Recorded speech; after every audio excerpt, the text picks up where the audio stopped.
Uno de los problemas que comúnmente se quiere resolver sobre grafos ponderados es el de encontrar su minimum spanning tree o minimum spanning trees en plural. Antes de empezar la discusión sobre los minimum spanning trees, vamos a hablar sobre lo que es un grafo conexo. Un grafo conexo es un grafo no dirigido, es decir, utiliza aristas no dirigidas, y es un grafo donde existen caminos desde cualquier nodo hasta cualquier otro. Este grafo que yo te presento aquí, este grafo G, es un grafo no dirigido y es un grafo conexo, porque desde cualquier nodo yo puedo hallar un camino para que me lleve a cualquier otro nodo. Pues en ese tipo de grafos, una labor común es encontrar su minimum spanning tree. Ok, pero ¿qué es un spanning tree?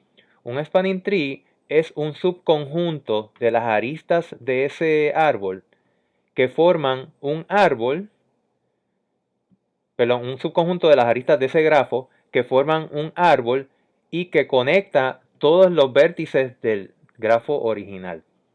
Ejemplo, este es mi grafo original y esto que tenemos aquí sería un posible spanning tree de ese árbol. Fíjate que es un subconjunto de las aristas, de las 1, 2, 3, 4, 5, 6 aristas que teníamos originalmente. Este tiene 4 aristas y esas 4 aristas son tales que conectan todos los nodos del grafo, ¿verdad? Formando un árbol.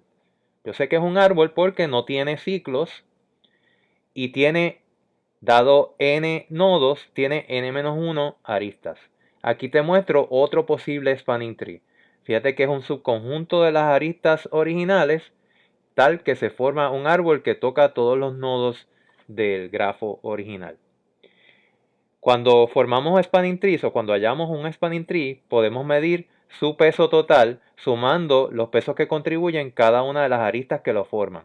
Así que este spanning tree que tenemos aquí tiene un peso total de 37, que es la sumatoria de 10 más 12 más 10 más 5.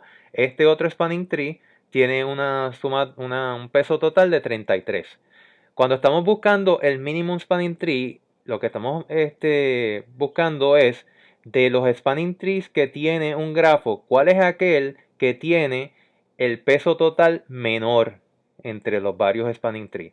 Ese árbol de minimum weight, ¿verdad? Puede ser único o puede ser uno de varios.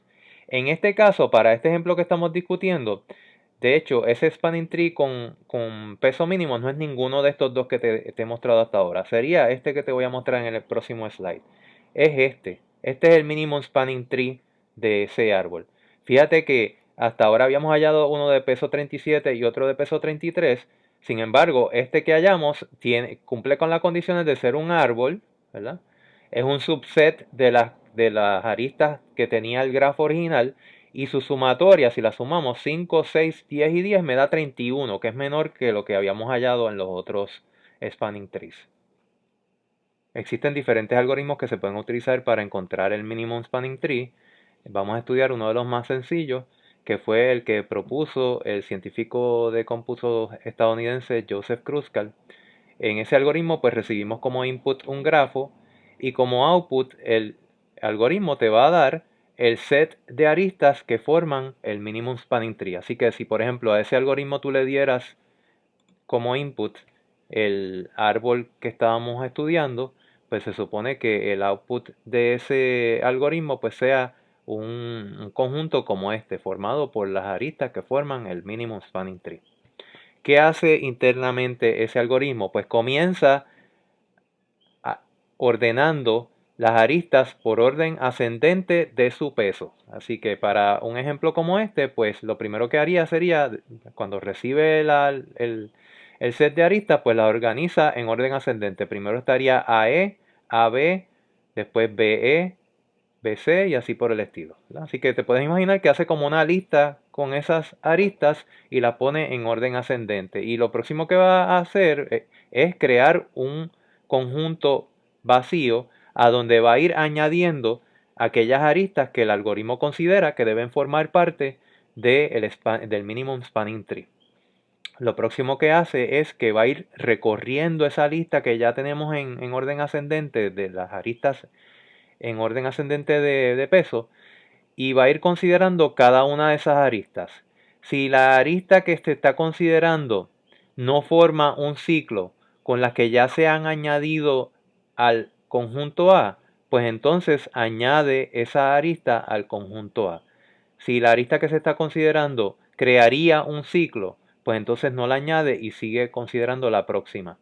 Y así sigue recorriendo esa lista de aristas en orden ascendente hasta que o las ha considerado todas o ya ha formado un árbol.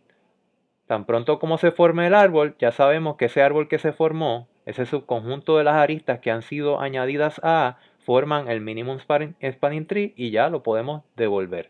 Vamos a ver cómo actúa ese algoritmo sobre un ejemplo. Tenemos un grafo de 5 nodos y 1, 2, 3, 4, 5, 6, 7 aristas. Vamos a correr el algoritmo de Kruskal para hallar el minimum spanning tree sobre este grafo. Este grafo tiene 8 aristas, pues lo primero que hace el algoritmo es que las ordena en orden ascendente de pesos.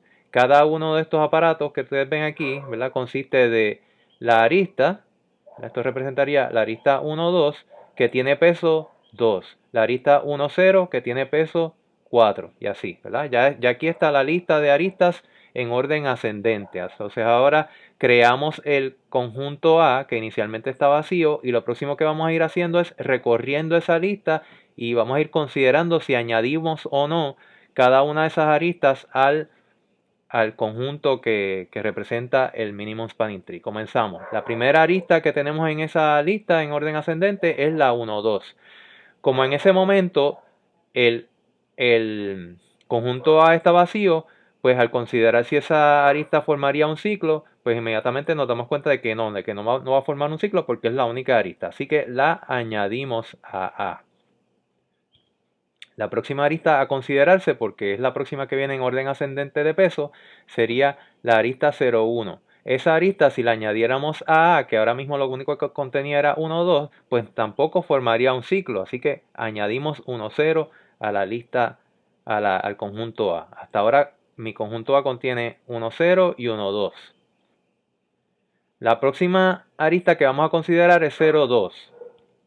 Pero esa arista, si la añadiéramos a A, nos va a formar un ciclo, ¿verdad? Porque tendríamos estas tres aristas y se formaría un ciclo. Así que esa arista no la vamos a añadir. Vamos a seguir a considerar la próxima arista en orden ascendente de peso, que esa sería la arista 0,3. Aquí abajo aparece la lista, ¿verdad?, de las aristas en orden de peso. 0,3 no crearía un ciclo si la añadimos a A, por lo tanto, la podemos añadir y la añadimos. Hasta ahora A tiene 1, 2, 1, 0 y 0,3. La próxima arista que se consideraría sería 0,4, que tampoco crea un ciclo, por lo tanto la añadimos. En ese momento A contiene estas 4 aristas, que como lo que estamos tratando de crear es un árbol que tiene 5 nodos, pues ya con 4 aristas es suficiente para crear ese árbol entre 5 nodos. Y en ese momento pues el algoritmo se detendría y lo que contiene A, ya eso representa el minimum spanning tree para este grafo. Una de las operaciones importantes dentro del algoritmo de Kruskal es aquella de determinar si al añadir una arista al conjunto A se forma un ciclo o no.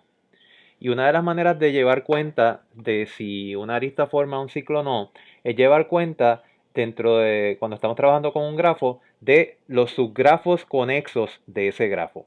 Consideren ustedes este grafo T que contiene todas estas aristas, ¿verdad?, todos estos nodos, ¿verdad?, y tiene esas aristas que ustedes ven. Pues en ese grafo hay 3 subgrafos conexos que son estos que te voy a resaltar, ¿verdad? Son subconjuntos de los vértices que entre sí, los nodos que forman cada uno de esos subconjuntos están conectados entre sí. G, T, C y F forman un subgrafo conexo. H forma un subgrafo conexo del grafo T. H y B no están en el mismo subgrafo conexo porque no tienen conexión entre ellos y así por el estilo. Una de las maneras de representar los subgrafos que se van formando en un árbol es creando un arreglo que tenga tantos elementos como nodos tenga el grafo, y entonces ir asignándole al contenido de cada uno de esos elementos del arreglo un número que corresponde a el subgrafo conexo al que pertenece cada nodo. Por ejemplo, los nodos A, B y E pertenecen a un mismo subgrafo conexo, pues esos nodos todos tienen el mismo índice, 1, 1 y 1. Este otro subgrafo, ¿verdad? Todos los nodos que lo componen tienen 2, 2, 2, 2. Y este último pues tiene su numerito particular. ¿Ok?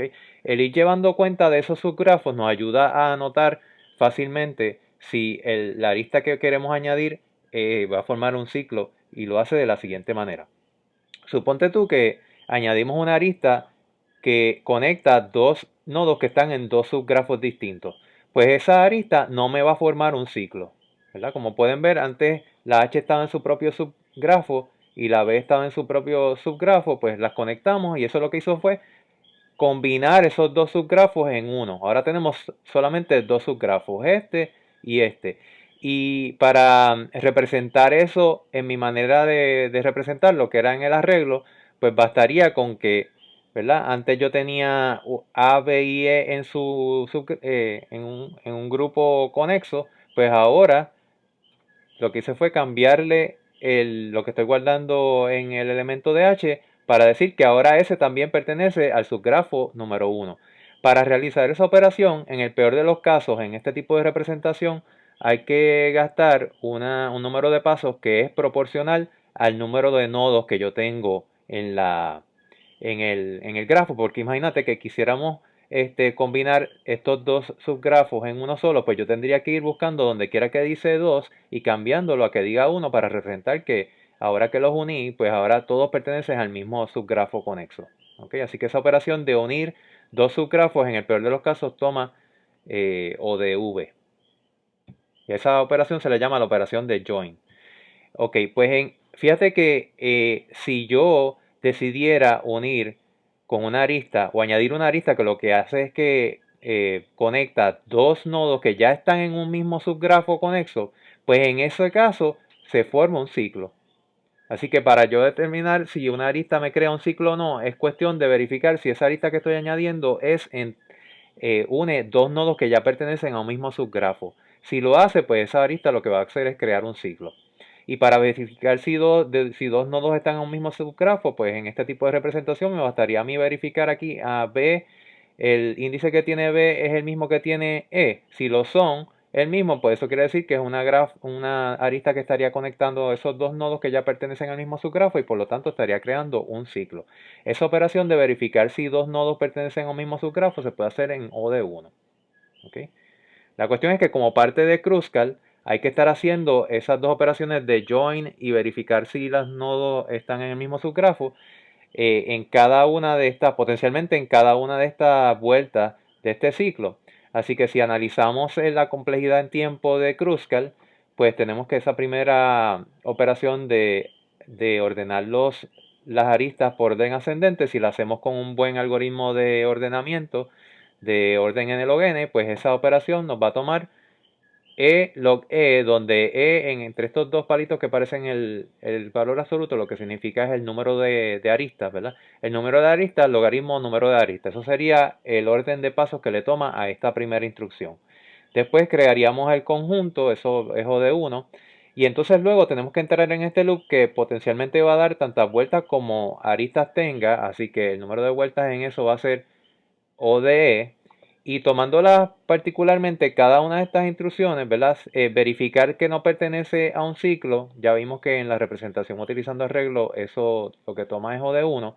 Pero podría darse la mala pata de que cada una de las veces que damos vuelta en el ciclo queremos añadir ese, ese nodo a un subgrafo conectado. Y eso vimos que toma, en el peor de los casos, O de V.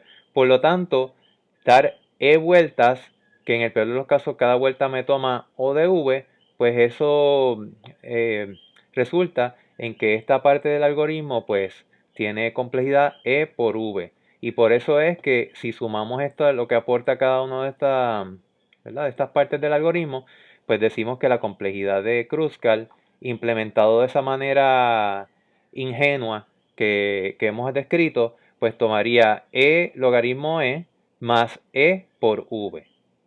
Ahora, resulta que existen técnicas para realizar las operaciones de unión y la de verificación de ciclo que se pueden hacer en logaritmo n. En vez de v, pues sería logaritmo de v. Así que una implementación de Kruskal que sea un poquito más inteligente que las que yo les describí, pues podría llegar a tener una complejidad de e por logaritmo de e más e por logaritmo de v, en vez de e por v. Y eso pues sería una complejidad un poco mejor que la que les expliqué.